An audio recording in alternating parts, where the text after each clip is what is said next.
no learning curve in terms of scheme or drills or things like that. There's always going to be new wrinkles, but I'm excited. So appreciate you guys being here, and I open it up to any questions. Raise your hand. We'll get a mic to you. We have mics on either side of the room.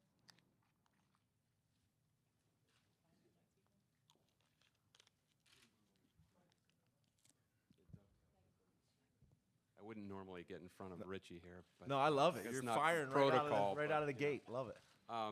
It dovetails with what you were talking about. You had a very unusual situation that you had groups of players from two different coaches, and a lot of times players are recruited because they like the coaches. And now you actually had groups of three different recruits from three different coaches.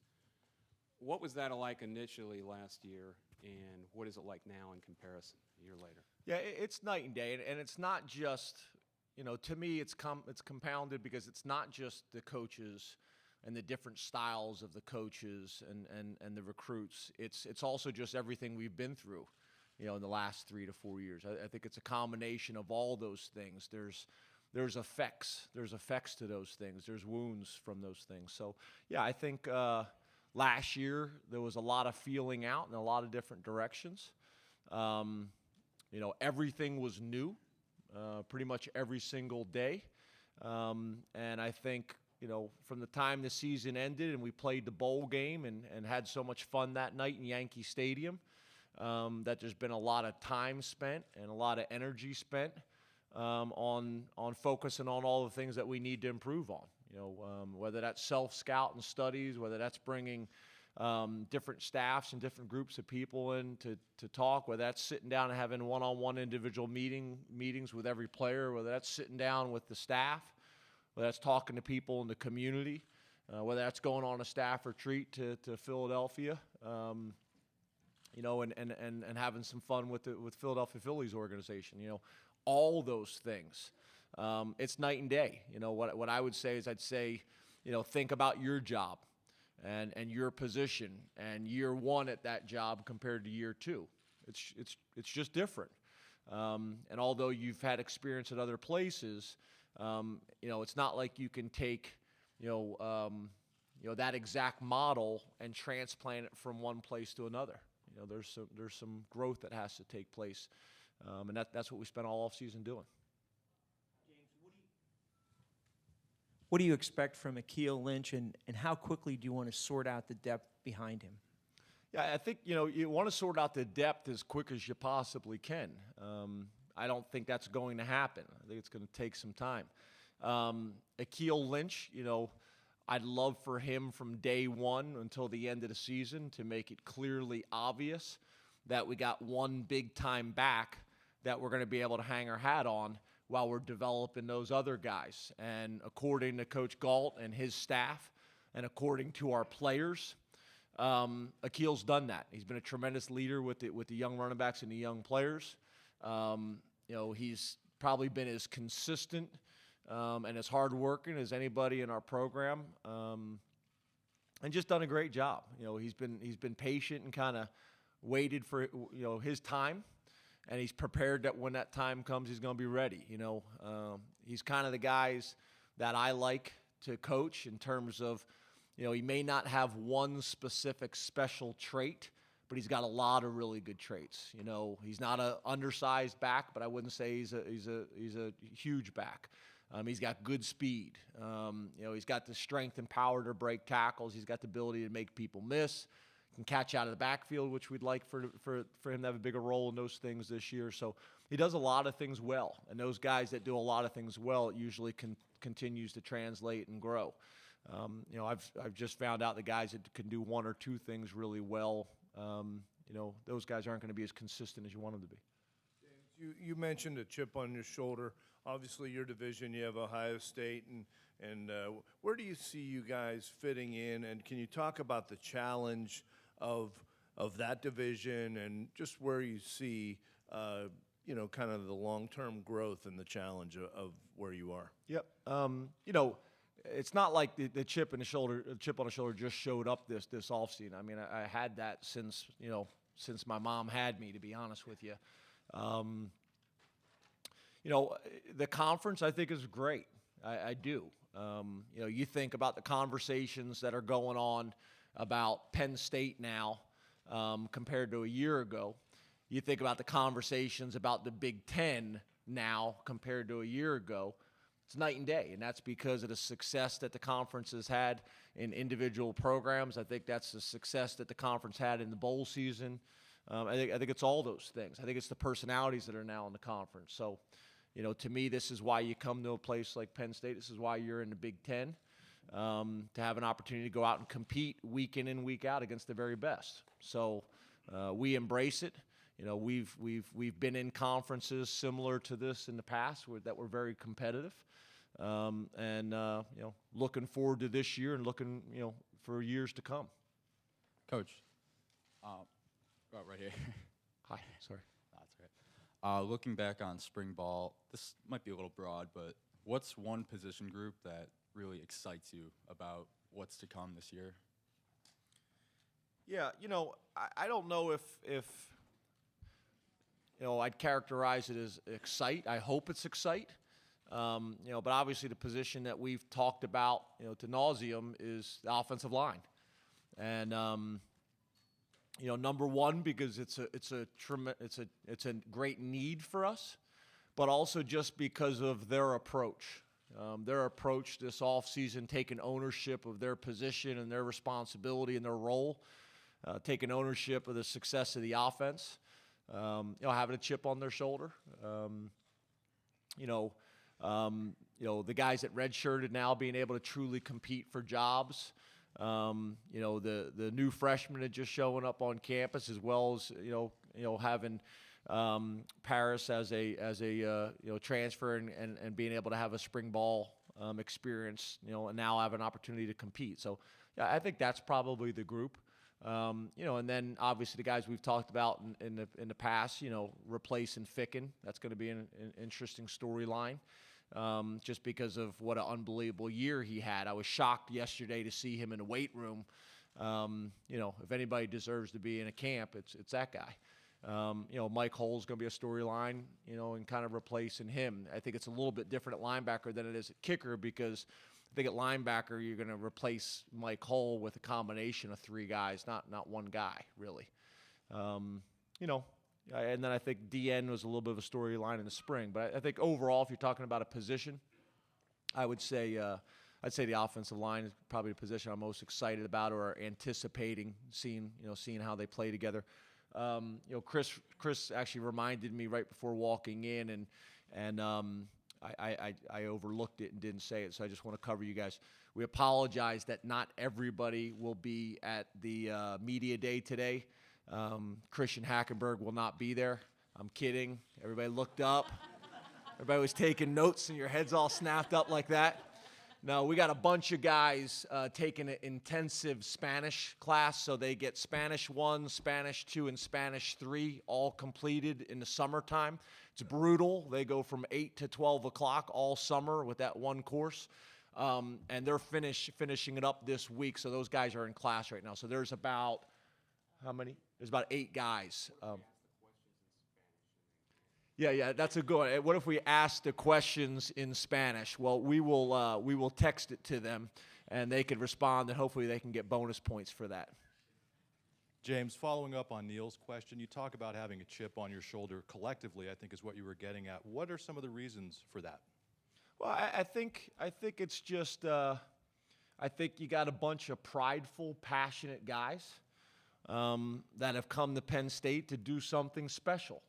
And I think, we're going to have that, that chip on our shoulder until we, get where we want to go. And that's to build the number one organization in all of college football. And that's when I say that, everybody thinks about, just the wins. And yeah, that's part of it. But that's number one graduation rates. That's number one GPA. That's having an unbelievably positive impact in the community. That's competing at a very high level in the Big Ten, and that's competing at a very high level nationally.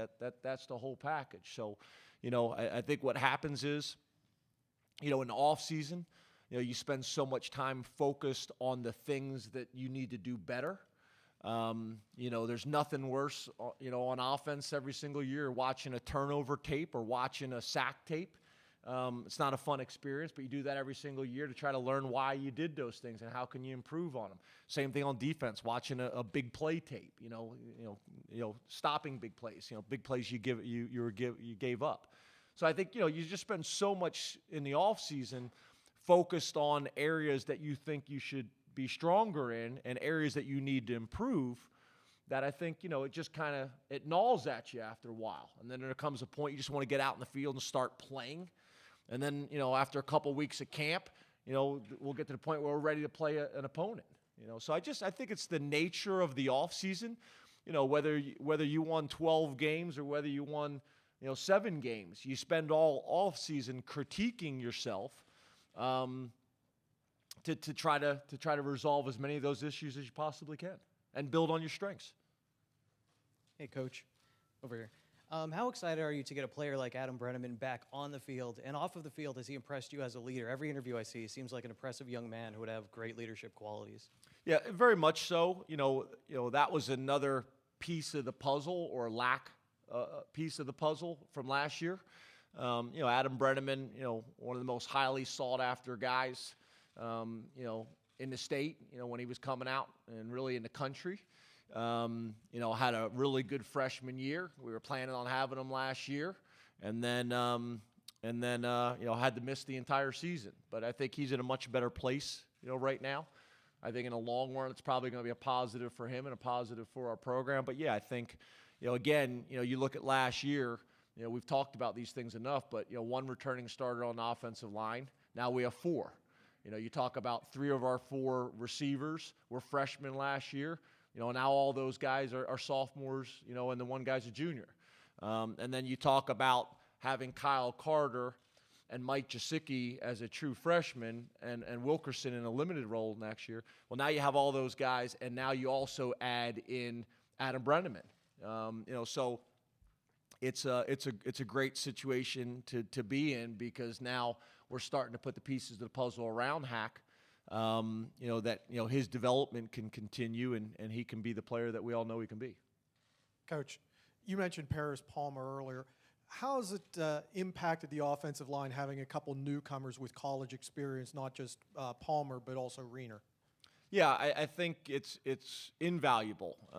Riener's done a great job. I'm really interested to see, how it translates on the field. His leadership in the meeting rooms, his knowledge of the game, his passion for Penn State with his family connections and ties has been really good. He's brought a lot. He's brought a lot of value to our organization already. Before even hitting the field.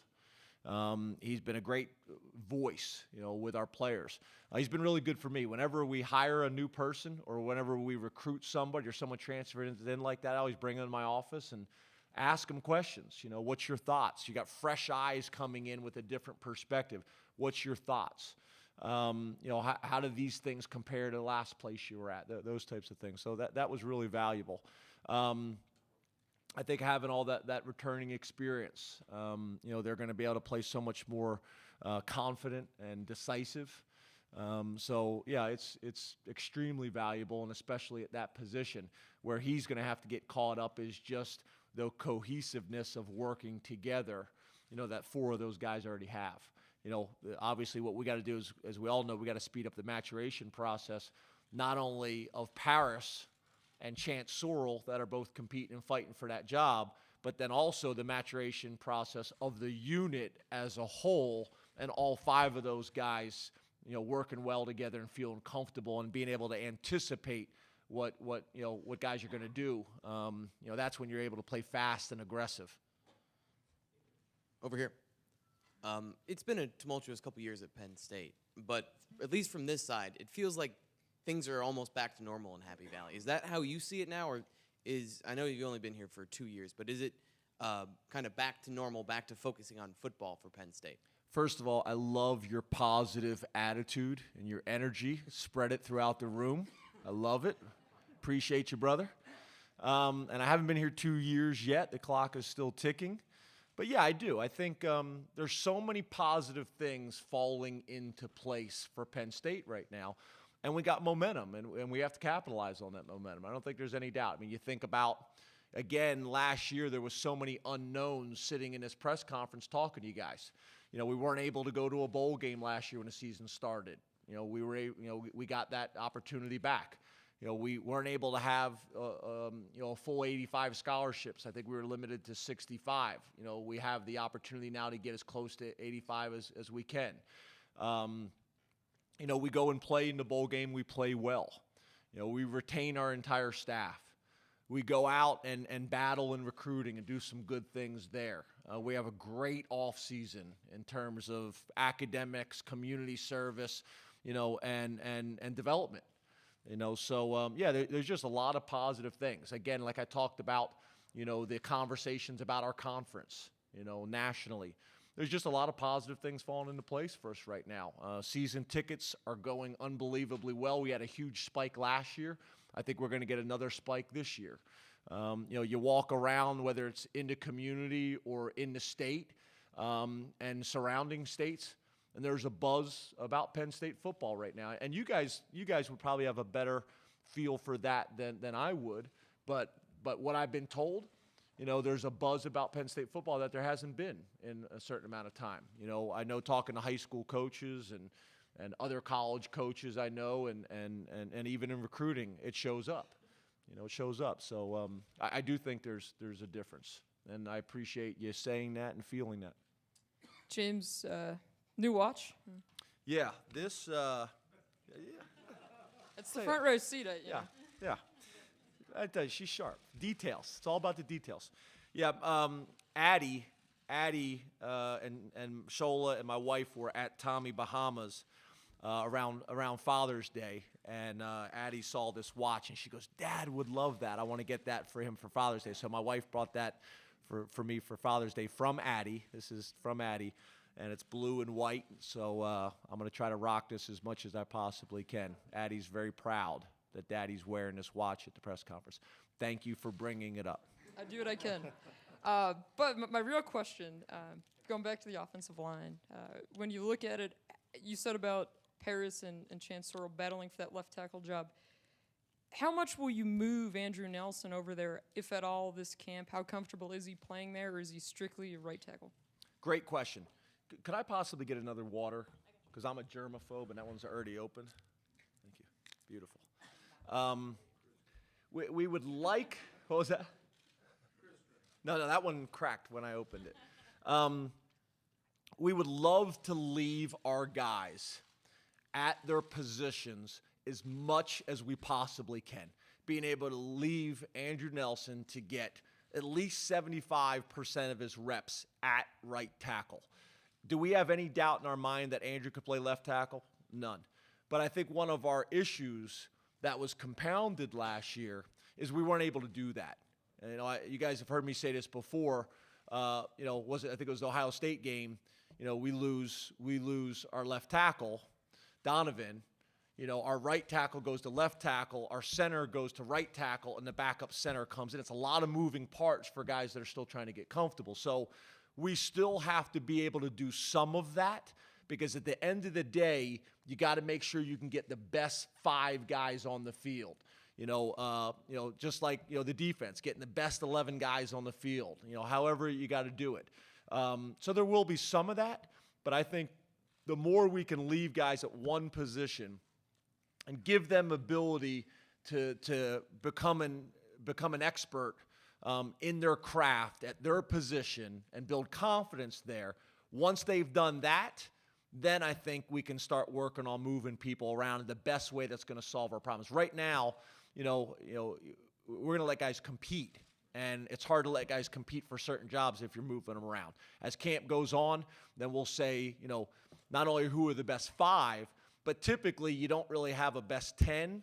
You got your best 5 on the offensive line, and then who's the next best tackle to go in the game? Who's the next best guard to go in the game? Who's the next best center to go in the game? So typically, if you can have 8 that you feel really good about, you're rolling.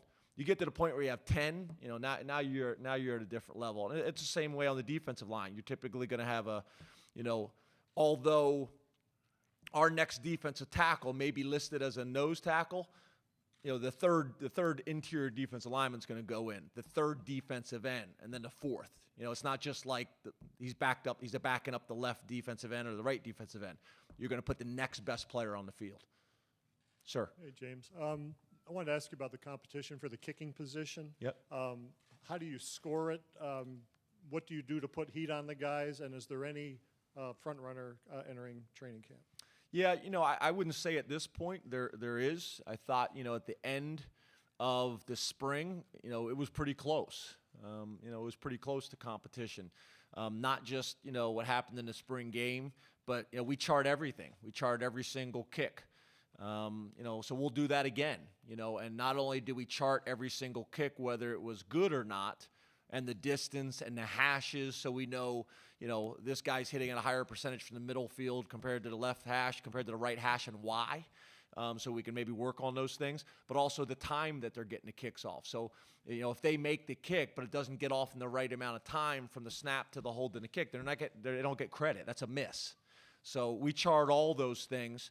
And then, as they build confidence, then we try to put them in competitive situations and put pressure on them. So I think you guys know, we do some stuff with kicking and punting, and we'll also do kickoff as well, where that'll be for the running at the end of practice. Typically we like to get our conditioning during practice, and not do kind of an old school, run out there and run gassers at the end of practice. We like to do it with our tempo during practice. That allows us to maximize the time that we're out there. But I will do that. I'll go at the end of practice and we'll go 8 field goals. And for every field goal we miss, we got to run a gasser. So we could have 8 gassers or we could have 0 gassers. And those guys have a chance to be the hero, or they have a chance to have some people angry at them, after practice. And we do that, again, to try to put those guys in pressure situations so the games will be a little bit easier for them. And then as they get confident with that, we kind of step it up. We'll dump water on them, use a wet ball. We'll pump crowd noise in there as well. We'll blow air horns in their ears. But it's all in a process. We want them to build confidence and have success before we take it to the next stage. But we'll do the same thing with the punters. We want certain things with the punter as well: ball location, hang time, and how far they kick it as well. And then same thing with the kickoff. We want it into the end zone. We want certain ball locations as well, so we're not covering 53 1/3 of the field. You want to be able to cover certain segments of the field. The athletes are too good to give them the whole field to work with. James, what are your expectations for this group of receivers you have? How much more competitive do you think that room will be compared to last summer, whereas basically just Gino's the only guy who had significant reps coming in? Yeah, and you even look at Deshaun Hamilton. You guys that are with us, every week. Deshaun didn't even have spring ball.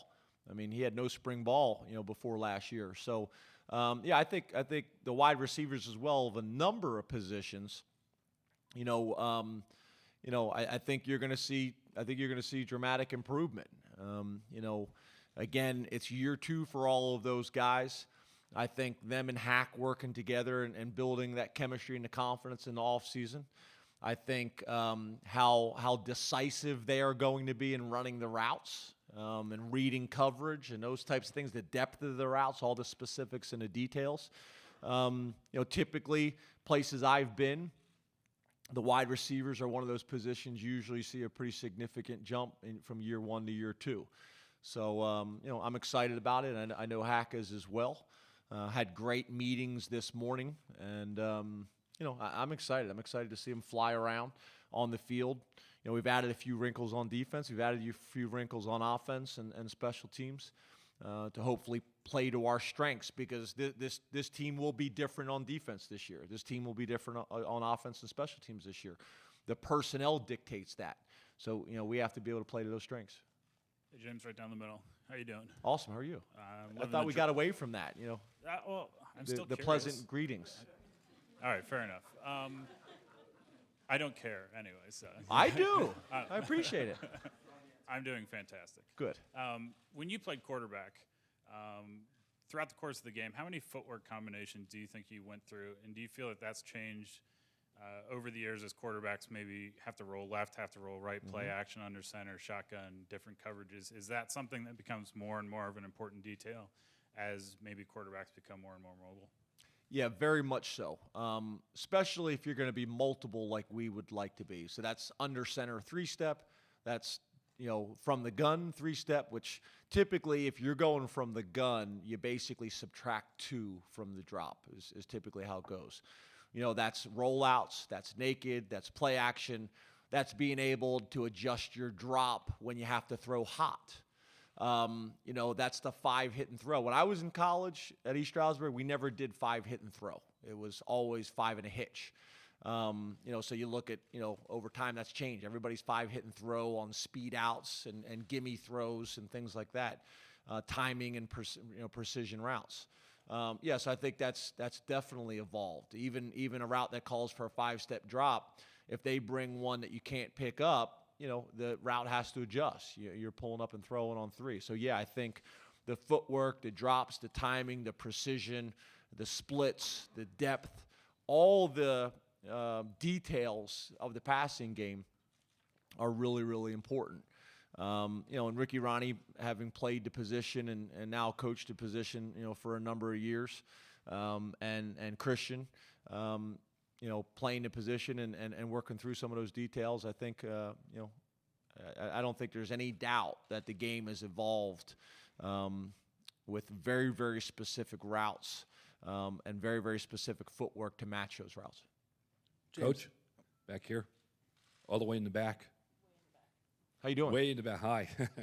I'm up in the stratosphere here. How about Coach Hazlitt? How are you planning to be using him? Is he going to be in the sidelines, offense, defense, everything, up in the press box?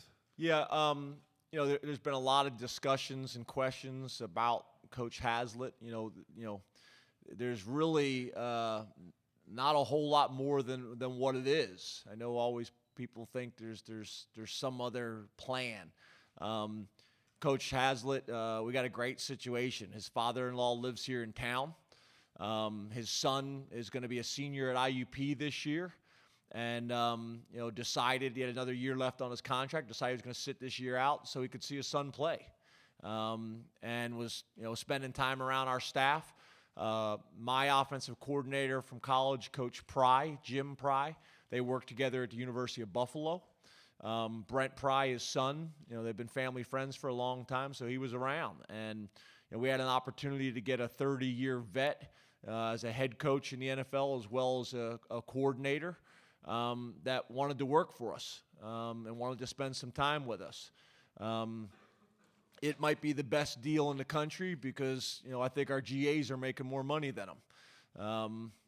It's a great situation. So he's going to work. He's going to work with everything. He's going to work with the offense. He's going to work with the defense. He's going to work with special teams. He can't work with the players. He can't coach the players. He can't recruit. He's basically going to be watching the defense, watch the offense, watch special teams. Coaches be able to grab them and say, what did you think today? What are your thoughts? What are your perspectives? What are some things that you've done over the last 30 years that you would do differently now looking back at it? He's a sounding board and he's a resource, really for everybody in the building.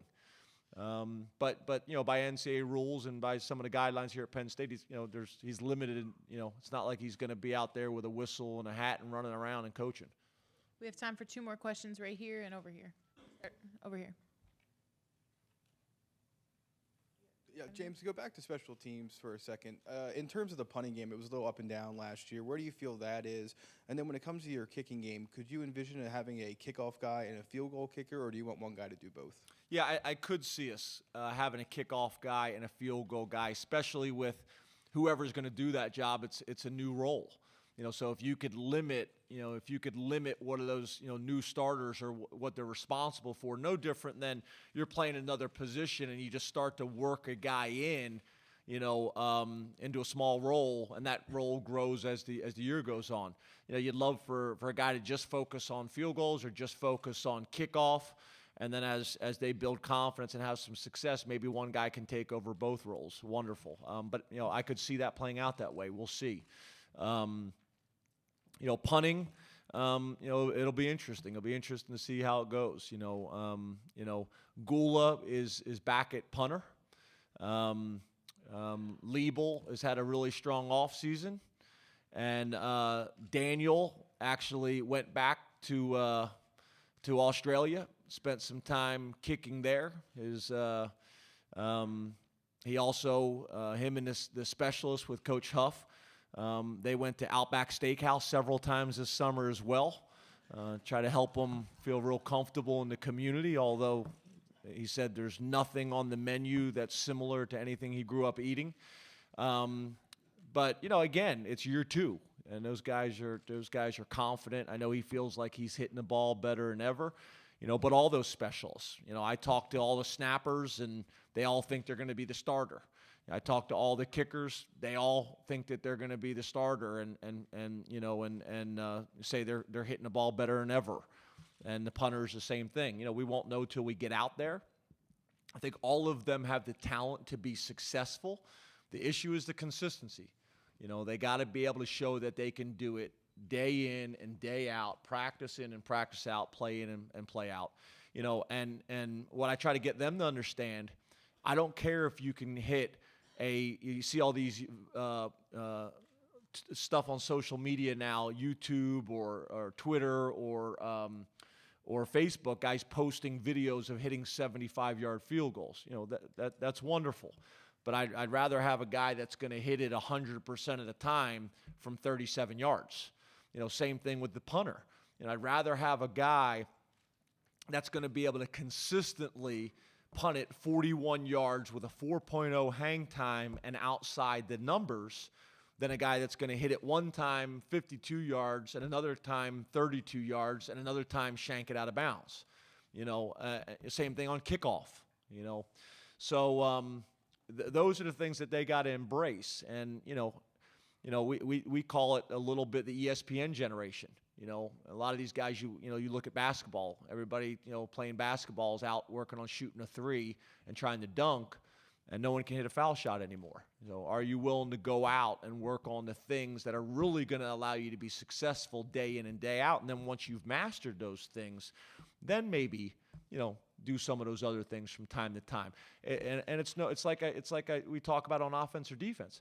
I mean, we chart every rep and how many reps you're running at practice, and does that percentage of reps you're running in practice, does that make sense based on how many times it's showing up in the game?